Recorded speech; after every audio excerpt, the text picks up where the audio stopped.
দেখে মনে হতে পারে এটি ভারী কোনো শিল্প কারখানা। কর্মীরা ব্যস্ত নানা সরঞ্জাম তৈরিতে। আদতে এটি একটি প্রশিক্ষণ কেন্দ্রের চিত্র, যেখানে হাতে কলমে প্রশিক্ষণ নিচ্ছেন নানা বয়সী মানুষ, যাদের সবারই লক্ষ্য বিদেশে পাড়ি জমানো। প্রবাস জীবনে রয়েছে নানা চড়াই উতরাই আর কাজের চ্যালেঞ্জিং পরিবেশ। তাই প্রবাস জীবন বেছে নেওয়ার আগে নিজেকে ঝালিয়ে নিচ্ছেন সিরাজগঞ্জের সেলিম রেজা। কারণ ভিনদেশে কাজের বাস্তবতার সাথে খাপ খাওয়াতে বিকল্প নেই প্রশিক্ষণের। আস্তে আস্তে সময়ের সাথে আমরাও এগিয়ে যাব, সেগুলো নিয়ে আমাদের চিন্তা ভাবনায় আনতে হবে। ভাষা শেখার পর, পরীক্ষা দেওয়ার পর এসব সার্টিফিকেট থাকলে, শো করলে ওগুলো বিষয়টা তাড়াতাড়ি হয়। Bangladesh Korea technical training centre ঘুরে দেখা যায় কেউ ওয়েল্ডিং, কেউ ড্রাইভিং, কেউ বা আবার সুইং মেশিন অপারেটরের কাজ করতে ব্যস্ত। ব্যবহারিক ক্লাসের বাইরে রয়েছে একাডেমিক পড়ালেখা, আছে বিভিন্ন দেশের ভাষা শেখার কোর্সও। তবে কারিগরি বেশিরভাগ কোর্সই চলছে পুরনো যন্ত্রপাতি দিয়ে। তারাও এভারেজ দিচ্ছে, আর আমরাও আমাদের বেস্টটা নেওয়ার উদ্দেশ্যেই আসছি, কিন্তু হয়তোবা নানা সার্কামস্টেন্সের কারণে আমরা আমাদের বেস্টটা নিতে পারছি না। এখন যেটুকু আছে এটুকু এনাফ, মোর দ্যান এনাফ স্টার্টিংয়ের জন্য।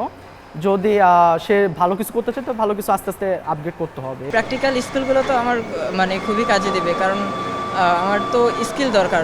বাইরের দেশে যেহেতু ড্রাইভিংয়ের অনেক ফ্যাসিলিটিস দেওয়া হয়, সেহেতু ড্রাইভিং আমাদের জন্য খুবই দরকার। কাজ পায় না, খুঁজে ধারে ধারে ঘুরে।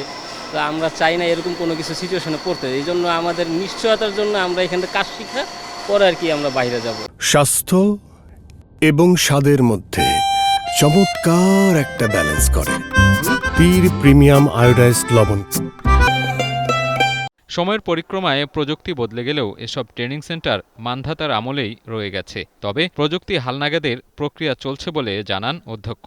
আমরা এখনো যে 4IR রিলেটেড যে টেকনোলজিগুলো অ্যাডাপ্ট করা, সেগুলো আমরা সব ক্ষেত্রে আমরা চালু করতে পারিনি। আমরা কিছু চালু করছি, যেমন সিএনসি মেশিন অপারেশন আমরা চালু করছি। এটা আবার অন্যান্য সিমুলেটর, আমাদের যে সিমুলেটর, এগুলো আমরা চালু করতে পেরেছি। ড্রাইভিং সিমুলেটর আছে, এগুলো করা হয়েছে। বাট অন্যান্যগুলো দরকার আমাদের, যেমন আমাদের ওয়েল্ডিং সিমুলেটরের মাধ্যমে করা এখন বিভিন্ন জায়গায় হচ্ছে। এগুলো আমরা আমাদের হায়ার অথরিটিকে দিয়ে আমরা খুব শীঘ্রই এগুলো আমরা করে ফেলবো আর কি।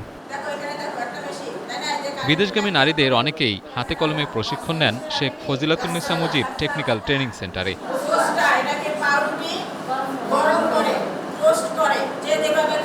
গোপালগঞ্জের পলি আক্তার প্রশিক্ষণ নিচ্ছেন হাউসকিপিংয়ে। মাত্র 7 দিনের প্রশিক্ষণ নিয়ে 4 বছর আগে লেবানন গিয়ে খুব একটা সুবিধা করতে পারেননি। তাই ফিরে এসে আবারও 2 মাসের আবাসিক প্রশিক্ষণ নিচ্ছেন তিনি। আমরা যখন বিদেশ গেছি তখন তো মনে করেন 1 সপ্তাহ ট্রেনিংয়ে চলে গেছি। ওইখানে যে কষ্ট হয়েছে সংসারের জন্য, ছেলে মেয়ের জন্য, এই কষ্টটাও ওরা এখান থেকেই ত্যাগ স্বীকার করে যাইতেছে।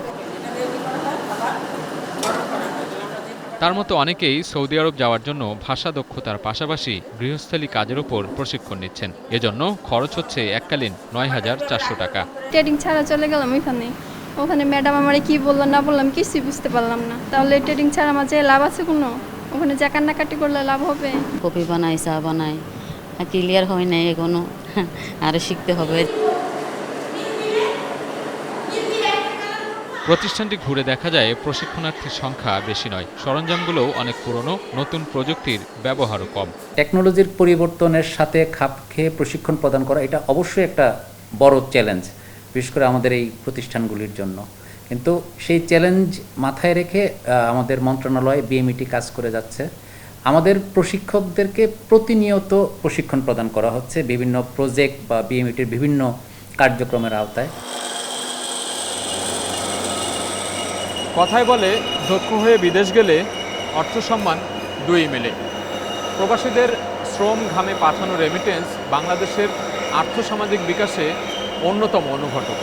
আর তাই বিদেশ যেতে ইচ্ছুক জনগোষ্ঠীর পাশাপাশি দেশের নানা প্রান্তে ছড়িয়ে থাকা কারিগরি প্রশিক্ষণ কেন্দ্রগুলোতে আধুনিকায়ন আনা জরুরি বলে মনে করেন বিশেষজ্ঞরা। একটি বেসরকারি সংস্থার তথ্য বলছে, বাংলাদেশ থেকে উচ্চশিক্ষিত পেশাজীবীদের কাজ নিয়ে বিদেশে যাওয়ার হার মাত্র 2%। বিভিন্ন কারিগরি ও সেবামূলক কাজে দক্ষতা নিয়ে প্রবাসী হয় 35% কর্মী। বাকি 62%ই অদক্ষ হিসেবে পাড়ি জমান বিদেশ বিভুঁইয়ে। বিশেষজ্ঞরা বলছেন, ভাষা দক্ষতা সহ অন্যান্য প্রাতিষ্ঠানিক কাজে পূর্ণ দক্ষতা অর্জন বাধ্যতামূলক করা প্রয়োজন। শুধু আমাদের টেকনিক্যাল ট্রেনিং সেন্টার না, জাতিগতভাবেই আমরা আমাদের কারিগরি প্রশিক্ষণ কেন্দ্রে যে পরিমাণ দক্ষ লোক তৈরি করা দরকার সেটা আমরা করতে পারছি না। 10 থেকে 15-20 বছর পর সৌদি আরবের কোন ধরনের কর্মী দরকার, কাতারের কোন ধরনের কর্মী দরকার, দক্ষিণ কোরিয়ার কোন ধরনের কর্মী দরকার, সেই অনুযায়ী যদি আমরা আমাদের টেকনিক্যাল ট্রেনিং সেন্টারগুলোকে আপডেটেড করতে পারতাম তাহলে কিন্তু আমাদের কর্মীরাও সেইভাবে কাজ পেত। দেশের বিভিন্ন জেলা উপজেলার ট্রেনিং সেন্টারকে নতুন করে ঢেলে সাজানোর পাশাপাশি সুযোগ সুবিধা বাড়ানোর আশ্বাস দিয়েছেন প্রবাসী কল্যাণ প্রতিমন্ত্রী। নতুন সরঞ্জাম দিয়েই আমরা ট্রেনিং দেওয়ার লক্ষ্যেই আমরা এখন প্রত্যেকটা টিটিসিকে কী কী জিনিসের প্রয়োজন, কী কী জিনিস আছে, এগুলোর চাহিদা আমরা নিয়ে লিস্ট মোতাবেক আমরা টেন্ডারে যাব। 8টি বিভাগীয় শহরের যে টিটিসিগুলো আছে এগুলাকে ভালোভাবে ঢেলে সাজাবো, এরপরে জেলা পর্যায়ে নিব, এরপরে উপজেলা পর্যায়ে। উন্নত জীবনের স্বপ্নে বিভোর হয়ে দেশ বা পরিবারের মায়া ত্যাগ করে অনেকেই বেছে নেন প্রবাস জীবন। তবে পর্যাপ্ত প্রশিক্ষণই পারে সে জীবনকে স্বাচ্ছন্দ্যময় করে তুলতে। আর সে কারণেই কারিগরি প্রশিক্ষণ কেন্দ্রগুলোতে আমূল সংস্কারের তাগিদ অভিবাসন বিশেষজ্ঞদের। সাজিদ আরাফাত, এখন, ঢাকা।